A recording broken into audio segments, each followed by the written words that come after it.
À l'instant même où vous écoutez ces mots, quelque chose se passe à l'intérieur de votre tête. Des pensées surgissent, des jugements se forment. Peut-être êtes-vous d'accord ou en désaccord. Peut-être êtes-vous distrait, pensant à autre chose. Et vous croyez. Vous croyez absolument que c'est vous qui pensez tout cela. Osho a passé 50 ans à essayer d'éveiller les gens à une vérité simple. Une vérité si évidente que presque tout le monde la manque. Ce n'est pas vous qui pensez vos pensées. Vos pensées vous pensent. Et l'esprit est si rusé, si incroyablement rusé, qu'il vous a convaincu du contraire. Ce n'est pas de la philosophie. Ce n'est pas une théorie spirituelle. Cela se passe maintenant, à cet instant précis, pendant que vous écoutez. Et si vous pouvez le voir, vraiment le voir, tout change. La plupart des maîtres spirituels parlent de calmer l'esprit, d'apaiser les pensées, de trouver la paix intérieure. Mais Osho a dit quelque chose de radicalement différent. Il a dit qu'essayer de calmer l'esprit, c'est comme essayer de lisser l'eau avec la main. Plus vous essayez, plus vous créez de vagues.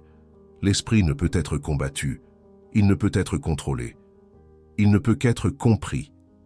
Et une fois que vous comprenez comment il vous trompe, la partie est terminée. Laissez-moi vous montrer exactement comment cette tromperie fonctionne. Vous vous réveillez le matin. Avant même d'ouvrir les yeux, les pensées commencent. Quel jour sommes-nous? Qu'est-ce que je dois faire? Ai-je assez dormi? Suis-je en retard? Ces pensées arrivent sans y être invitées. Vous ne vous êtes pas assis et décidé de les penser. Elles sont simplement apparues. Et pourtant, immédiatement, sans aucun intervalle, vous dites « mes pensées ». Je pense, c'est la première astuce. L'esprit génère des pensées automatiquement, mécaniquement, comme une machine produisant un résultat. Mais il crée simultanément l'illusion que vous êtes le producteur. Vous ne l'êtes pas. Vous êtes le témoin. Vous êtes l'espace dans lequel les pensées apparaissent et disparaissent. Mais l'esprit vous a hypnotisé en vous faisant croire que vous êtes le penseur. Osho a expliqué cela avec une clarté dévastatrice. Il a dit « L'esprit est l'illusion, ce qui n'est pas, mais apparaît. Et apparaît tellement que vous pensez que vous êtes l'esprit. Vous êtes devenu tellement identifié au flux continu de pensées que vous ne pouvez pas imaginer exister sans elles. Demandez-vous, qui seriez-vous sans vos pensées? La question terrifie la plupart des gens, parce qu'ils croient sincèrement qu'ils ne seraient rien. Mais voici ce qu'Osho a découvert après des années de méditation et d'observation. Lorsque les pensées s'arrêtent, même pour un instant, vous ne disparaissez pas. Au contraire, vous devenez plus présent que jamais. Vous prenez conscience de la conscience elle-même. Vous réalisez que vous existiez avant les pensées, pendant les pensées, et que vous continuez à exister lorsque les pensées s'arrêtent. Les pensées sont des visiteurs, des invités de passage. Mais vous avez oublié que vous êtes l'hôte. Vous êtes devenu tellement obsédé par vos invités que vous avez perdu tout sens de votre propre chez-soi. Maintenant, vous pourriez penser « D'accord, mais je décide des choses. Je fais des choix. Je contrôle ce à quoi je pense. » Et c'est là que la tromperie devient la plus élaborée, la plus sophistiquée. Parce que le sentiment de choisir, le sentiment de décider, est lui-même une pensée. Regardez attentivement. Une pensée surgit, suggérant que vous devriez faire quelque chose. Puis une autre pensée surgit, disant « Oui, je choisis de faire cela ». Et vous croyez que la deuxième pensée est vous qui prenez une décision. Mais les deux pensées sont apparues exactement de la même manière. Aucune n'a été créée par vous. L'esprit a créé à la fois la suggestion et l'acceptation de la suggestion, puis a affirmé que vous étiez l'auteur de tout le processus. C'est ce qu'Osho voulait dire quand il disait « L'esprit est très rusé, il continue à vous tromper. Il continue à dire « Vous m'utilisez ». Mais regardez, examinez le mécanisme de l'esprit. Comment il continue à vous utiliser? Considérez ceci attentivement. Si vous contrôliez vraiment vos pensées, pourriez-vous arrêter de penser maintenant? Essayez. Arrêtez toutes les pensées pendant 30 secondes. Que s'est-il passé? Les pensées ont continué à venir. Peut-être des pensées sur le fait de ne pas penser. Peut-être des pensées sur la difficulté d'arrêter de penser. peut-être des pensées sur cette vidéo. Les pensées n'ont pas obéi à votre ordre, parce qu'elles n'ont jamais été sous votre contrôle au départ. L'esprit est comme un poste de radio qui joue en permanence. Vous pouvez changer de station. Vous pouvez régler le volume, mais vous ne pouvez pas l'éteindre. Et voici la perspective cruciale. Vous n'êtes pas le poste de radio. Vous êtes celui qui écoute le poste de radio. Mais l'esprit vous a convaincu que vous êtes le poste de radio lui-même. Cette confusion a des conséquences profondes sur la façon dont vous vivez votre vie. Lorsque des pensées négatives surgissent, vous souffrez parce que vous croyez que vous en êtes responsable. Lorsque des pensées anxieuses apparaissent, vous essayez désespérément de vous sortir de l'anxiété en pensant, en utilisant l'esprit même qui a créé l'anxiété en premier lieu. Lorsque des pensées dépressives descendent, vous croyez qu'il y a quelque chose qui ne va pas chez vous, sans réaliser que vous êtes simplement identifié à une configuration météorologique passagère dans la conscience. Osho a vu ce schéma partout où il regardait. Il a vu des gens emprisonnés par leur propre esprit, menant des guerres qu'ils ne pourraient jamais gagner, essayant de contrôler un processus qui n'a jamais été conçu pour être contrôlé. Et il a offert une alternative radicale. Arrêtez de vous battre. Commencez à observer. C'est l'essence de la méditation telle qu'Osho l'a enseignée. Pas la concentration, pas la visualisation, pas la pensée positive. Juste l'observation. Simplement observer les pensées lorsqu'elles surgissent et passent, sans s'impliquer, sans juger, sans essayer de changer quoi que ce soit. Lorsque vous observez l'esprit, quelque chose d'extraordinaire se produit. L'énergie qui alimentait les pensées commence à se déplacer. Comme l'a expliqué Osho, vous observez simplement. En observant, vous retirez l'énergie qui aide l'esprit à fonctionner. En observant, l'énergie va dans l'observation et la pensée devient automatiquement plus faible et plus faible. Ce n'est pas de la suppression, ce n'est pas du contrôle, c'est une transformation par la conscience. Les pensées ne s'arrêtent pas parce que vous les forcez à s'arrêter. Elles s'amenuisent parce que vous arrêtez de les nourrir avec votre attention, votre croyance, votre identification. Mais voici où une autre couche de tromperie se révèle. Et c'est peut-être la chose la plus importante que je vous dirai dans cette vidéo. Lorsque vous commencez à observer, l'esprit n'abandonne pas simplement. Il a été au contrôle pendant toute votre vie. Il ne se rendra pas facilement. Alors il emploie une nouvelle stratégie. Il prétend être l'observateur. Une pensée surgit. Vous la remarquez. Puis immédiatement une autre pensée dit « Bien, j'observe mes pensées. Je suis conscient maintenant. » Et soudain, vous êtes de retour dans le piège. Parce que celui qui dit « j'observe » est juste une autre pensée. La vraie observation n'a pas de mots. Le vrai témoin est silencieux. Il ne commente pas ce qu'il voit. Osho a mis en garde contre ce piège à plusieurs reprises. Il a dit « L'esprit peut toujours trouver des moyens de vous tromper. » Il a appris de très nombreuses astuces. L'esprit peut simplement utiliser un autre mot, et vous pourriez même ne pas voir la différence. La différence peut être tellement subtile qu'elle en devient presque synonyme, et l'esprit nous joue un tour. Alors, comment savoir si vous êtes vraiment en train d'observer, ou si l'esprit fait semblant d'observer? La réponse est subtile, mais inéquivoque. Quand vous êtes véritablement en train d'observer, il y a une qualité d'espace, il n'y a aucune urgence, il n'y a aucun commentaire. Il y a simplement la conscience, qui est consciente de ce qui surgit. L'instant où il y a un commentaire, l'instant où il y a un jugement, l'instant où il y a une voix qui dit quoi que ce soit, vous avez replongé dans la pensée, et ce n'est pas un problème. C'est ça, la pratique. Vous remarquez que vous avez replongé, et en le remarquant, vous observez à nouveau. Il n'y a pas d'échec dans la méditation. Il y a seulement l'oubli et le souvenir. Oubliez que vous êtes le témoin et vous en souvenir à nouveau. Encore et encore. Mais voici ce qui rend cela si difficile pour les gens modernes. Nous avons été entraînés depuis l'enfance à croire que penser est la fonction humaine la plus élevée. Nous sommes récompensés pour penser rapidement, pour penser intelligemment, pour avoir beaucoup de pensées. Les écoles testent notre capacité à penser. Les emplois exigent notre capacité de réflexion. La société assimile l'intelligence à la vitesse et au volume de la production de pensée. Personne ne vous a jamais appris à arrêter de penser. Personne n'a jamais suggéré que ne pas penser pourrait être valable. Personne n'a jamais souligné que les plus grands moments de votre vie, les moments d'amour, de beauté, de paix profonde, étaient des moments où la pensée avait temporairement cessé. Souvenez-vous d'un moment où vous étiez complètement absorbé par quelque chose de beau. Un coucher de soleil peut-être, ou une musique qui vous a profondément ému, ou regarder dans les yeux de quelqu'un que vous aimez.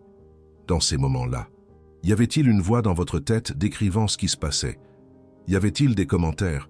Ou y avait-il juste une expérience pure, une présence pure, un être pur? Ces moments se sont produits quand l'esprit s'est arrêté accidentellement. La beauté n'était pas dans le coucher de soleil, la beauté était dans votre absence. Quand le penseur a disparu, même pour un instant, la réalité s'est révélée dans toute son immédiateté stupéfiante.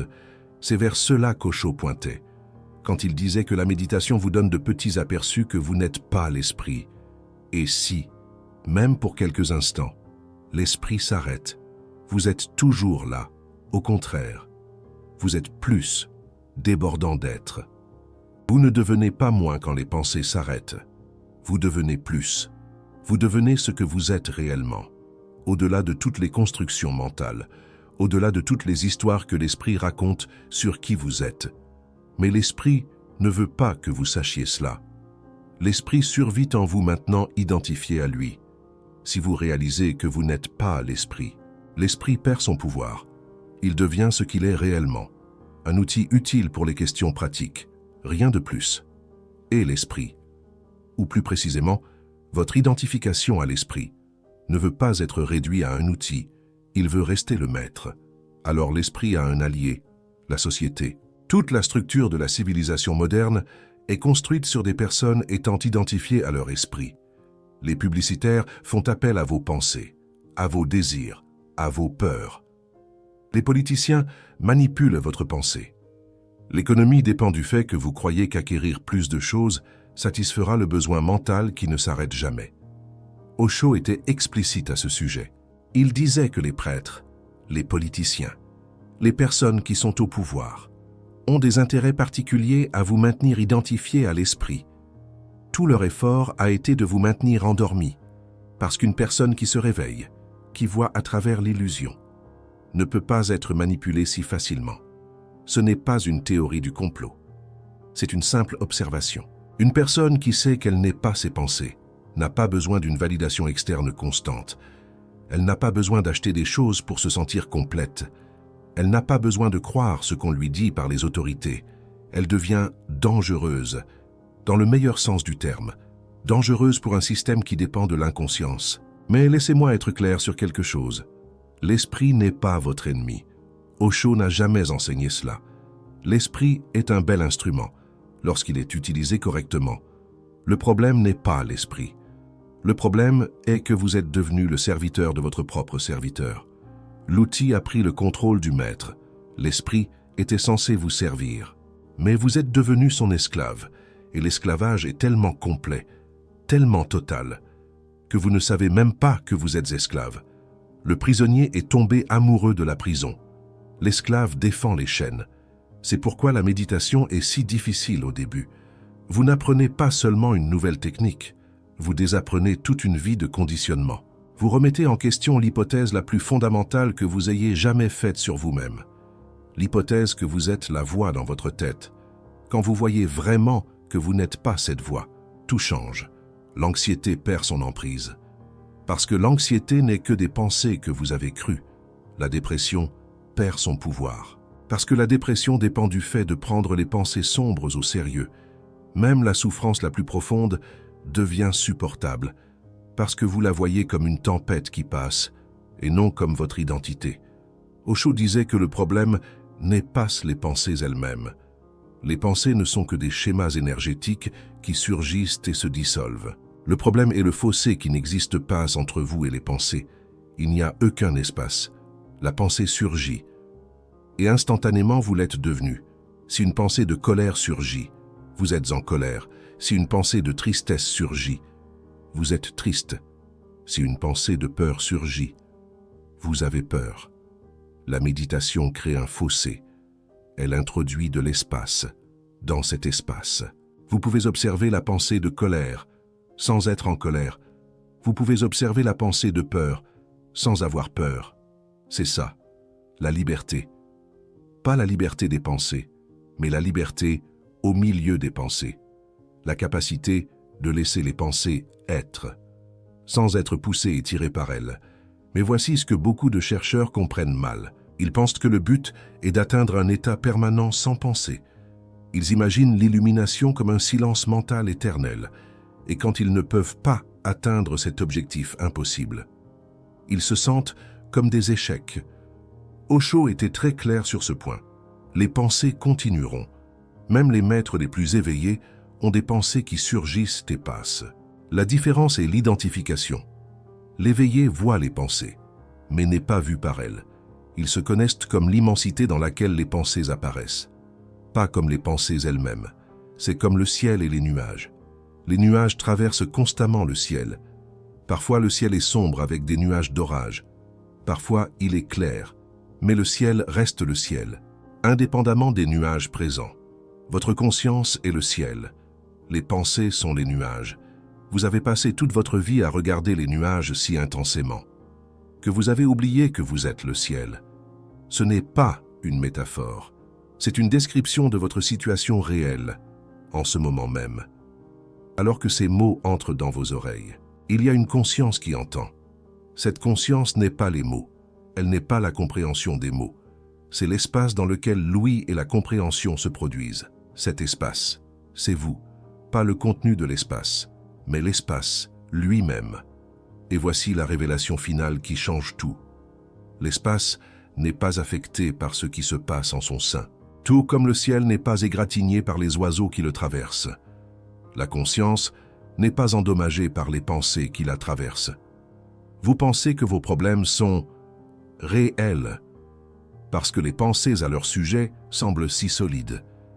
Mais la conscience dans laquelle ces pensées apparaissent n'a aucun problème. Elle ne peut pas avoir de problème. Elle témoigne simplement de ce qui est. Lorsque vous touchez cette conscience, même brièvement, vous comprenez pourquoi Osho l'appelait « libération ». Vous êtes libre, non pas parce que les circonstances ont changé, mais parce que vous avez réalisé que vous n'avez jamais été réellement lié. Les chaînes étaient en fait de pensées auxquelles vous avez cru. Abandonnez cette croyance, et les chaînes se dissolvent.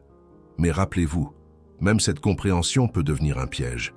L'esprit peut saisir cet enseignement et dire « Maintenant je comprends, je suis conscience, je ne suis pas mes pensées. » Et une fois de plus, vous pensez à la liberté au lieu d'être libre. L'esprit utilisera n'importe quoi, même les plus hautes vérités spirituelles, pour maintenir sa domination. Alors, quelle est la solution? Observez cela aussi. Observez l'esprit saisir des concepts spirituels. Observez l'esprit essayer de devenir illuminé. Observez le chercheur chercher.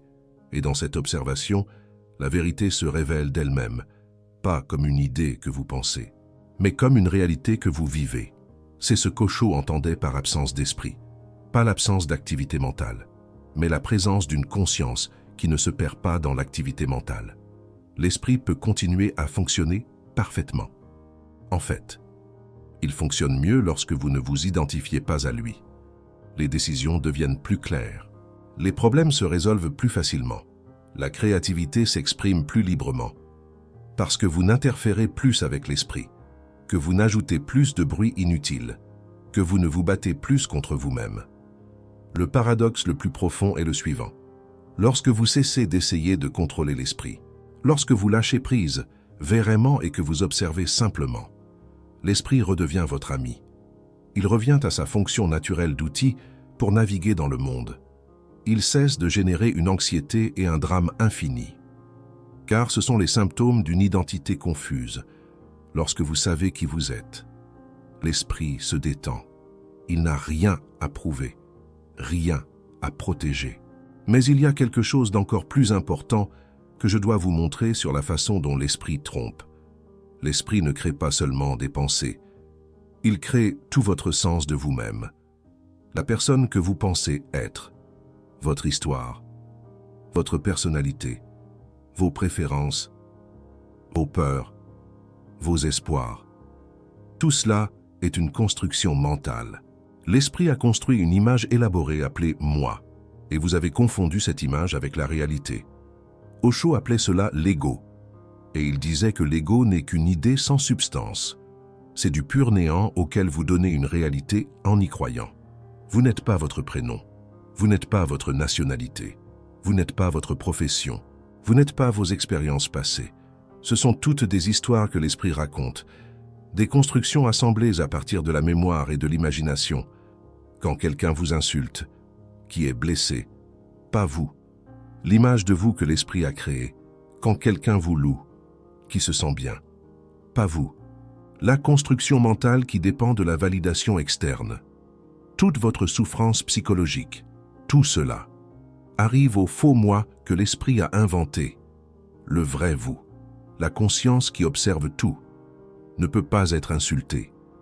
Il ne peut pas être loué. Il est simplement. Il n'a pas d'histoire sur lui-même, car il existe avant toutes les histoires. Il n'a pas de nom, car il n'a jamais été nommé. Il n'a pas de passé, car il vit seulement dans cet éternel moment présent. Ce n'est pas un fantasme spirituel. C'est quelque chose que vous pouvez vérifier maintenant. Demandez-vous, qu'est-ce qui était là avant que mes pensées ne commencent? Qu'est-ce qui est là dans l'intervalle entre deux pensées? Que reste-t-il quand j'oublie mon nom, mon histoire, mes projets? Il y a une présence, une vitalité consciente, qui ne peut être capturée dans aucune description. L'esprit va immédiatement essayer de la décrire. C'est la paix, c'est la conscience, c'est le vrai moi. Mais quoi que l'esprit dise que c'est, ce n'est pas cela. Parce que cela existe avant et au-delà de tous les mots. Les mots ne peuvent que pointer. Ils ne peuvent jamais toucher. C'est pourquoi Osho semblait parfois contradictoire dans ses enseignements. Il disait une chose un jour et le contraire le lendemain. Parce qu'il n'essayait pas de vous donner une philosophie à laquelle croire. Il essayait de détruire toutes les philosophies. Chaque déclaration qu'il faisait était un doigt pointant vers la lune. Si vous fixez le doigt, vous manquez la lune. Si vous saisissez la déclaration et en faites une croyance, vous êtes retombé dans le piège de l'esprit. L'esprit aime les croyances. Les croyances lui donnent quelque chose à quoi s'accrocher, quelque chose à défendre, quelque chose à avoir raison. Mais la conscience n'a pas besoin de croyances, elle n'a pas besoin d'avoir raison, elle n'a pas besoin de comprendre. Elle est simplement, et cela suffit. Maintenant, je veux partager quelque chose qu'Osho considérait comme l'une des idées les plus importantes pour quiconque cherche la liberté. La recherche elle-même est souvent l'obstacle. L'esprit dit « Je dois trouver l'illumination, je dois atteindre l'éveil, je dois arriver quelque part spirituellement. » Et dans cette recherche, il maintient l'illusion que vous êtes incomplet, qu'il manque quelque chose, que vous devez devenir autre chose que ce que vous êtes déjà. Mais vous êtes déjà la conscience que vous cherchez. Vous ne pouvez pas la trouver, parce que vous êtes elle. Vous ne pouvez pas le devenir, parce que vous l'êtes déjà. Chaque pas vers l'illumination est un pas loin de la reconnaissance de ce qui est déjà là. C'est la plaisanterie cosmique dont Osho adorait rire. Tout le monde court en rond à la recherche de quelque chose qu'il n'a jamais perdu. L'esprit cherchant l'illumination est comme une vague cherchant l'océan. La vague n'a jamais été séparée de l'océan. Elle a toujours été l'océan jouant à être une vague. La recherche elle-même crée l'illusion de la séparation. Alors, qu'êtes-vous supposé faire? Si la recherche est le problème, devriez-vous arrêter de chercher? Mais la décision d'arrêter de chercher est aussi une recherche, n'est-ce pas? L'esprit est piégé dans un paradoxe qu'il ne peut pas résoudre. Et c'est précisément le but. L'esprit ne peut pas résoudre cela. Le moment où vous voyez vraiment qu'il n'y a rien à résoudre, qu'il n'y a nulle part où aller, que ce moment est tout, la recherche se termine. Pas parce que vous avez trouvé ce que vous cherchiez, mais parce que vous avez réalisé qu'il n'y avait rien à trouver. Cela ne signifie pas que vous devenez passif ou que vous cessez de grandir. Au contraire, lorsque la recherche anxieuse disparaît, la croissance naturelle s'accélère. Vous évoluez non pas parce que vous vous dirigez vers un objectif, mais parce que l'évolution est la nature de la conscience. Vous changez non pas parce que vous essayez de vous améliorer, mais parce que le changement est la vie elle-même qui coule à travers vous. Mais tout cela reste de simples mots jusqu'à ce que vous voyiez réellement comment l'esprit fonctionne en ce moment même. Permettez-moi de vous donner une pratique qu'Osho recommandait. Pas une technique exactement, mais une orientation pour les prochains jours. Remarquez simplement quand vous dites « je ». Remarquez quand des pensées surgissent, qui commencent par « je pense »,« je ressens »,« je veux »,« je suis », et chaque fois, faites une pause, juste un instant, et demandez « qui est ce « je » » À quoi réfère réellement le mot « je » N'essayez pas de répondre. La question n'est pas destinée à produire une réponse. Elle est destinée à créer un espace, un moment de non-savoir, une fissure dans la certitude de l'ego. Dans cet espace, quelque chose peut être aperçu, pas compris, pas saisi, mais aperçu. Autre pratique. Lorsque vous remarquez que vous êtes perdu dans vos pensées, pris dans un film mental sur le passé ou le futur, demandez doucement « Où suis-je maintenant ?» Pas géographiquement, mais où est votre attention? Généralement, vous constaterez qu'elle est ailleurs qu'ici. Elle revit une conversation d'hier, ou en répète une pour demain. Elle s'inquiète de quelque chose qui n'arrivera peut-être jamais, ou regrette quelque chose qui ne peut être changé. Le simple fait de demander « Où suis-je » ramène l'attention au présent. Et dans le présent, il y a rarement un problème. Les problèmes existent dans la pensée, dans la projection de scénarios, dans l'élaboration infinie de l'esprit, ici même, maintenant, dans cet instant immédiat. Il y a juste ce qui est, et ce qui est toujours gérable. Osho avait l'habitude de dire aux gens de faire attention à l'espace entre l'inspiration et l'expiration. Il y a une petite pause, un moment d'immobilité, et dans cette immobilité, nous, pas d'esprit. Vous n'avez pas à faire quoi que ce soit de spécial. Remarquez juste cette pause. Elle est toujours là, des milliers de fois par jour. Une porte vers la présence que vous avez négligée. Ce ne sont pas des pratiques compliquées. Elles ne nécessitent pas de formation spéciale, ni de retraite, ni d'années de préparation. Elles peuvent se produire maintenant, là où vous êtes, qui que vous soyez. La simplicité fait partie du but. L'esprit veut de la complexité, parce que la complexité l'occupe. Il veut des systèmes élaborés. Parce que les systèmes élaborés lui donnent quelque chose à mâcher. Mais la liberté est simple. Tellement simple que l'esprit ne peut pas y croire. Si vous avez vraiment compris ce que j'ai dit, si une résonance s'est produite au-delà d'un simple accord intellectuel, quelque chose a déjà changé. Vous ne pouvez plus revenir tout à fait au même niveau d'inconscience. Quelque chose a été vu, qui ne peut plus être ignoré. Vous venez de découvrir pourquoi la voix dans votre tête semble si réelle, pourquoi vous avez été son prisonnier sans le savoir. Peu de chaînes sont prêtes à en parler, parce que cela menace tout ce que l'esprit a construit, chaque identité, chaque système de croyance, chaque façon de maintenir le contrôle. Lorsque vous soutenez cette chaîne, lorsque vous cliquez sur le bouton « Super merci », vous ne donnez pas seulement de l'argent. Vous signalez que vous voulez vous réveiller. Vous choisissez la conscience plutôt qu'un sommeil confortable. Et ce choix compte plus que vous ne le pensez, mais que vous souteniez ou non. Ce que je vous ai partagé aujourd'hui est complet. Vous avez maintenant la perspicacité essentielle. L'esprit vous utilise, mais il vous dit que c'est vous qui l'utilisez. Et la seule issue n'est pas de se battre, mais de regarder, de devenir tellement conscient de l'esprit que vous ne pouvez plus être dupé par lui. Voici quelque chose que vous pouvez commencer maintenant, aujourd'hui, à cette heure même. Définissez un rappel sur votre téléphone, toutes les heures, ou toutes les quelques heures. Lorsque le rappel se déclenche, arrêtez ce que vous faites pendant 30 secondes seulement. Ne fermez pas les yeux, à moins que vous ne le souhaitiez. Arrêtez-vous simplement et remarquez. Quelles pensées se produisaient? En étiez-vous conscient? Ou étiez-vous perdu en elles? Y avait-il un sentiment de je séparé des pensées? Ou je avait-il fusionné complètement avec le flux mental? Ne jugez pas ce que vous trouvez, jugez. C'est juste penser davantage. Observez simplement. Suis-je présent ou suis-je absent? Suis-je le témoin? Ou suis-je perdu dans le film? Cette simple pratique, faite de manière cohérente, commence à affaiblir l'identification à l'esprit. Non par l'effort, non par le contrôle, mais par le doux pouvoir de l'attention. Vous oublierez. Vous passerez des heures, voire des jours, sans vous rappeler de vérifier. Ce n'est pas un échec, c'est le jeu. L'esprit est très doué pour maintenir la transe. Chaque fois que vous vous en souvenez, vous avez déjà réussi. Chaque moment de conscience est une fissure dans le mur de la prison. Assez de fissures, et le mur s'écroule. Autre observation à faire. Remarquez comment l'esprit commente tout. Vous mangez un repas, et l'esprit dit bon ou mauvais. Vous voyez une personne, et l'esprit dit attrayant ou non attrayant. Vous vivez la météo, et l'esprit dit trop chaud ou trop froid.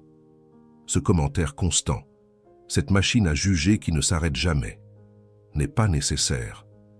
La vie peut être vécue sans commentaire, et quand elle l'est, elle révèle des profondeurs que l'esprit commentateur obscurcit. Essayez, juste comme une expérience, de manger un seul repas sans commentaire mental. Goûtez la nourriture sans dire bon ou mauvais. Expérimentez les textures sans les comparer à ce que vous attendiez. C'est plus difficile qu'il n'y paraît. L'esprit est accro aux commentaires, mais même quelques bouchées vécues directement, sans le filtre de la pensée, peuvent être révélatrices. Ces pratiques mènent quelque part. Mais n'en faites pas un projet que l'esprit peut gérer. Ne créez pas d'objectifs, ni de calendrier, ni de mesure de progrès. C'est l'esprit qui essaie de coopter la pratique même destinée à vous libérer de lui. Explorez simplement. Soyez curieux. Voyez ce qui se passe lorsque vous regardez celui qui regarde. Osho a passé toute sa vie à pointer vers cela. Des milliers d'heures de conférences, des milliers de pages de livres, et tout cela disant une seule chose. Vous n'êtes pas celui que vous pensez être. Le penseur est la pensée. Et les deux sont des apparences dans quelque chose qui ne peut être pensé. Seulement vécu. Vous êtes resté avec moi tout au long de cette exploration. Ce n'est pas accidentel. Quelque chose en vous a reconnu la vérité dans ces mots. Pas parce que j'ai dit quelque chose de nouveau, mais parce que je vous ai rappelé quelque chose que vous saviez déjà. Quelque chose que l'esprit avait enfoui sous des années de conditionnement. Maintenant, cela commence à refaire surface. La question qui compte le plus maintenant est simple. Qu'allez-vous faire de cette reconnaissance? Allez-vous laisser l'esprit vous convaincre que ce n'était qu'une vidéo intéressante et passer à la distraction suivante? Ou allez-vous traiter cela comme l'invitation que c'est réellement? Une invitation à vous réveiller du rêve d'être une entité pensante séparée et à découvrir qui vous êtes, vraiment. Osho disait souvent que l'éveil n'est pas progressif. Il peut se produire en un instant, pas parce que vous réalisez quelque chose, mais parce que vous arrêtez d'essayer de réaliser, pas parce que vous comprenez quelque chose de nouveau, mais parce que vous voyez à travers ce que vous avez toujours supposé. Dans cette vision, le jeu se termine et une nouvelle vie commence. Une vie de liberté, de présence, de joie qui n'est pas dépendante des circonstances. Cette vie est disponible maintenant. Elle a toujours été disponible. La seule chose qui ait jamais fait obstacle, c'est l'affirmation convaincante de l'esprit que vous êtes lui, que vous êtes les pensées, que vous êtes le penseur qui pense les pensées. Vous ne l'êtes pas. Vous ne l'avez jamais été. Et dans cette reconnaissance réside tout. Osho a dit quelque chose que la plupart des chercheurs spirituels ne peuvent pas accepter. Il a dit que la recherche elle-même est l'ego déguisé. 99% des personnes spirituelles ne transcendent pas l'ego, mais le nourrissent saine avec des pratiques sacrées. Êtes-vous ces 99%? Ou êtes-vous prêt à voir clair, à travers tout le jeu, y compris votre rôle de chercheur? Soyez honnête dans les commentaires. Qu'est-ce que cette vidéo a révélé sur votre propre esprit, que vous n'aviez jamais remarqué auparavant? Je lis chaque commentaire et je réponds dans les premières heures. Osho veut que vous soyez vraiment honnête. Pas honnête envers moi, mais honnête envers vous-même. C'est ça, le vrai travail, le vrai chemin.